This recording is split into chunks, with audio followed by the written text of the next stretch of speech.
यो भिडियो हेरेर बस्नुहुने सम्पूर्ण दर्शक तथा बरिदारी सपना बगेका सम्पूर्ण साथीहरूलाई मेरो नमस्कार छ।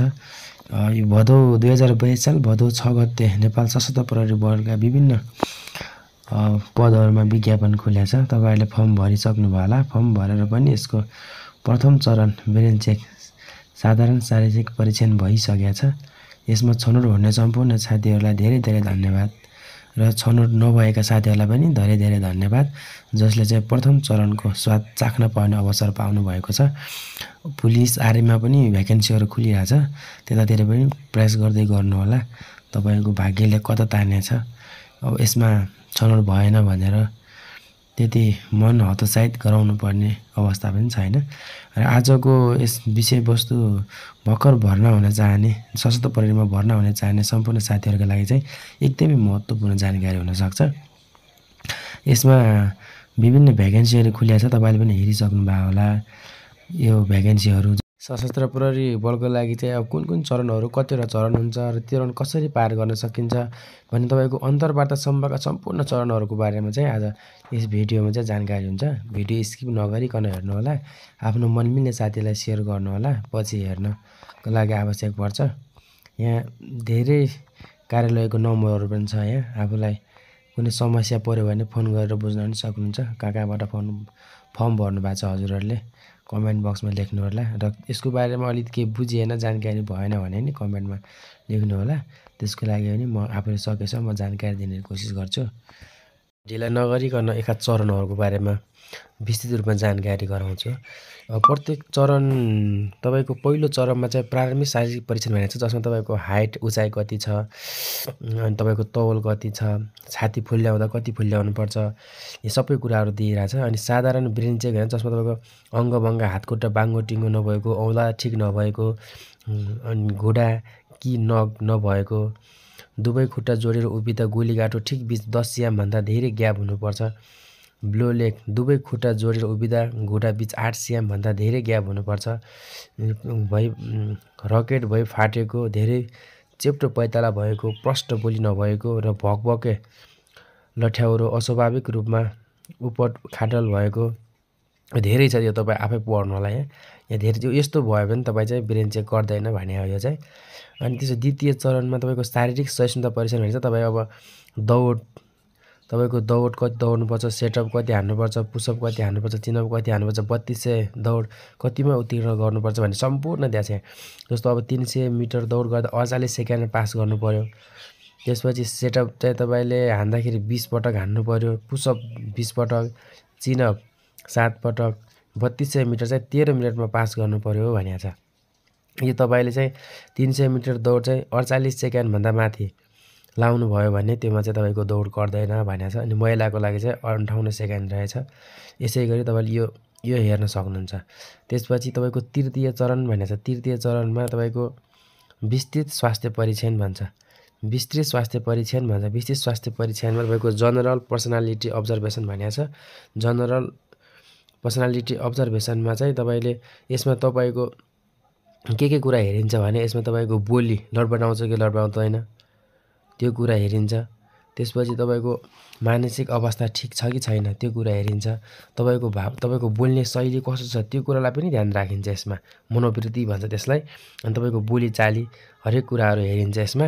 त्यहाँदेखि त्यसपछि तपाईँको अर्को छ मेडिकल भन्छ। मेडिकलमा तपाईँको फोक्सो, कलेजो, किडनी, रक्तचाप त्यस्ता कुराहरू चाहिँ हेरिन्छ यसमा। अब त्यस्ता कुराहरू हेरिन्छ यो मेडिकलमा। अनि त्यसपछि जनरल फिजिक्स भन्छ। जनरल फिजिक्समा चाहिँ तपाईँको हेरिने भनेको यसमा तपाईँको हातखुट्टाहरू, हड्डीहरू भाँचिया छ कि छैन त्यस्तो कुराहरू चाहिँ यो कुरामा हेरिन्छ। अनि डेन्टल भनेको यो डेन्टल हुनेछ। डेन्टल भनेको चाहिँ दाँत, तपाईँको दाँतहरू किराले खान्छ कि छैन, टुटे फुटेको छ कि छैन भनेको यसमा हेरिन्छ। अनि 6 नम्बरमा चाहिँ इएनटी भन्छ। इएनटी भनेको इयर, तपाईँको कानको समस्या छ कि छैन। अनि नोज, नाकको समस्या, तपाईँको नाकको समस्या छ कि छैन।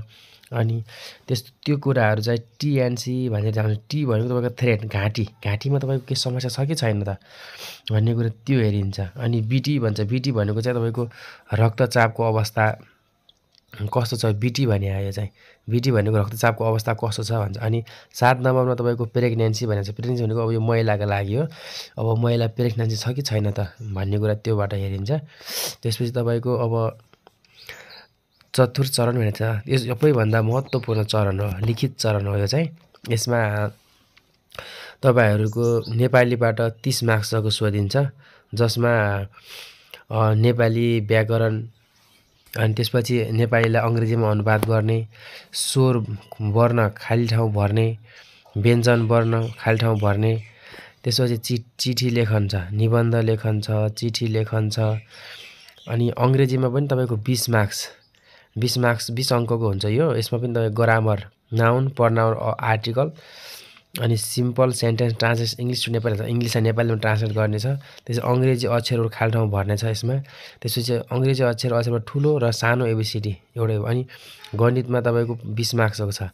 तपाईँको यसमा साधारण जोड, घटाउ, गुणान, भाग, अङ्कलाई अक्षरलाई फेरि अङ्कमा लेख्ने अनि खाली ठाउँ भर्ने छ। अनि त्यसपछि तपाईँको पेसा सम्बन्धी छ 30 मार्क्सको। अब यसमा तपाईँको विषय सेवा सम्बन्धीमा चाहिँ तपाईँको सशस्त्र प्रहरी बल नेपालको सामान्य परिचय, जस अन्तर्गत गृह मन्त्रालय, प्रधान कार्यालय, पद, दर्जा अनि चिह्न। त्यसपछि सशस्त्र प्रहरी बलको सशस्त्र प्रहरी बलको यसको सञ्चालन कसरी हुन्छ, यसको केन्द्रीय सुरक्षा समिति छ त्यसको बारेमा, अनि सशस्त्र प्रहरी सेवा आयोगको बारेमा, अनि यसको सशस्त्र प्रहरी बलको काम, कर्तव्य, अधिकार के छ त यो। अनि नियमावली 2072 अन्तर्गत चाहिँ सशस्त्र प्रहरी बल नेपाल सेवाभित्र यसको समूह र श्रेणी, अनि सशस्त्र प्रहरी बलको पालना गर्नुपर्ने आचरणहरू, यसको सजाय, पुनर्निर्माण, विधा सम्बन्धी व्यवस्था चाहिँ छ। यो चाहिँ हाम्रो सेवा सम्बन्धी, पेसा सम्बन्धी चाहिँ तपाईँ 30 मार्क अङ्कको सोध्या हुन्छ। त्यसै गरी 5औँ चरणमा छ तपाईँको विशेष स्वास्थ्य परीक्षण। तपाईँ लिखित पास गर्नुभयो भने 5औँ चरणमा पुग्नुहुन्छ। यसमा विशेष स्वास्थ्य परीक्षण भन्ने हुन्छ, जसमा ब्लड भनेको छ एचबी भन्छ। एचबी भनेको चाहिँ हेमोग्लोबिन, तपाईँको रगतको मात्रा कति छ, ठिक छ कि छैन त, रगतको मात्रा के कस्तो छ भन्ने कुरा यसमा देखिन्छ। अनि त्यसपछि तपाईँ टिसी भनेको छ। टिसी भनेको टोटल काउन्ट हो। तपाईँ रगतमा हुने सेतो कणहरूको अवस्था कस्तो छ त, जस्तो व्हाइट ब्लड भन्छ, रोगसँग लड्ने क्षमता कतिको छ भन्ने कुरा यसमा हेरिन्छ। अनि डिसी भन्छ। अनि डिसीमा पनि तपाईँको के रगत सम्बन्धीकै कुराहरू हुन्छ यसमा पनि। अनि एएलबी भन्ने छ तपाईँको। एएलबी भनेको चाहिँ शरीरमा प्रोटिनको मात्रा कति छ त भन्ने कुरा देखाउँछ। अनि एसयुजी भनेको चाहिँ सुगर, तपाईँसँग सुगर छ कि छैन भन्ने कुरा यसमा टेस्ट गरिन्छ, हेरिन्छ यसमा।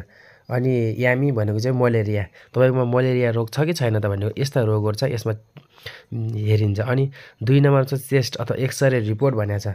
एक्सरे रिपोर्टमा तपाईँको फोक्सोमा समस्या छ कि छैन त त्यो कुरा हेरिन्छ। अनि टिबी, तपाईँको टिबी मेन कुरा टिबी छ, तपाईँको टिबी छ कि छैन भन्ने कुरा चाहिँ तपाईँको टिबी चेक गरिन्छ। टिबी हुनु हुँदैन है, टिबी भयो भने चाहिँ फालिन्छ यसमा।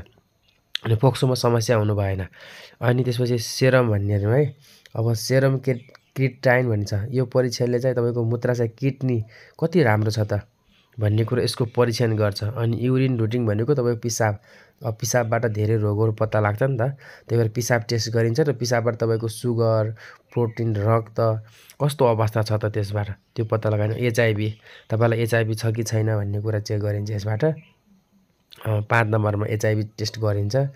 अनि त्यसपछि 6 नम्बरमा एन्टिएचसिभी भनेको चाहिँ तपाईँको कलेजो, हेपाटाइटिस सी छ कि छैन त भन्ने कुरा जाँचिन्छ। अनि 7 नम्बरमा भनेको तपाईँ ड्रग्स, तपाईँले ड्रग्स प्रयोग गर्नुहुन्छ कि गर्नुहुन्न भन्ने कुरा चाहिँ यहाँबाट परीक्षण गरिन्छ। अनि 8 नम्बरमा चाहिँ युरिन प्रेग्नेन्सी भनेको यो महिलाको लागि हुन्छ विशेष। अब यो महिला गर्भवती छन् कि छैन भन्ने कुरा चाहिँ चेक गर्छ। गर्भवती भएपछि चाहिँ यो विशेष स्वास्थ्य। तपाईँलाई मैले नमुना प्रश्नहरू देखाउँछु है। नेपालीबाट यस्ता क्वेसन सोधिरहेको छैन। 2वटा नाम शब्दहरू लेख्नुहोस् अरे। 2 नम्बरमा विशेषणले खाली ठाउँ भर्नुहोस्। अनि 3 नम्बर अङ्ग्रेजीमा लेख्नुहोस्। अनि यस्तो सजिलो छ अङ्ग्रेजीका क्वेसन ए एन्ड द भर्ने, अनि त्यसपछि ट्रान्सलेट गर्ने नेपालीमा, यस्तो छ क्वेसनहरू। अनि गणितका क्वेसन जोडहरू, घटाउ, गुणान, भाग, अङ्कलाई अक्षरमा लेख्ने, अक्षरलाई अङ्कमा लेख्ने, क्रमशः आउने अङ्कको खाली ठाउँ भर्ने, अनि पेसा सम्बन्धी क्वेसनहरू यस्ता हुन्छन्। यस भिडियोमा सशस्त्र प्रहरी जवान र फलोर्सका विभिन्न पदहरूको विज्ञापनदेखि छनौटका सम्पूर्ण चरणहरू सम्पाउने कोसिस गरेको छु र यस भिडियोले तपाईँको तयारीलाई अझ बढी थप सहज र महत्त्वपूर्ण बनाउनेछ भन्ने आशा राखेको छु र अन्तिमसम्म भिडियो हेरिदिनु भयो त्यसको लागि तपाईँलाई धेरै धेरै धन्यवाद। अझ यस्तै अरू महत्त्वपूर्ण र जानकारीमूलक भिडियोमा फेरि भेटौँला। धन्यवाद।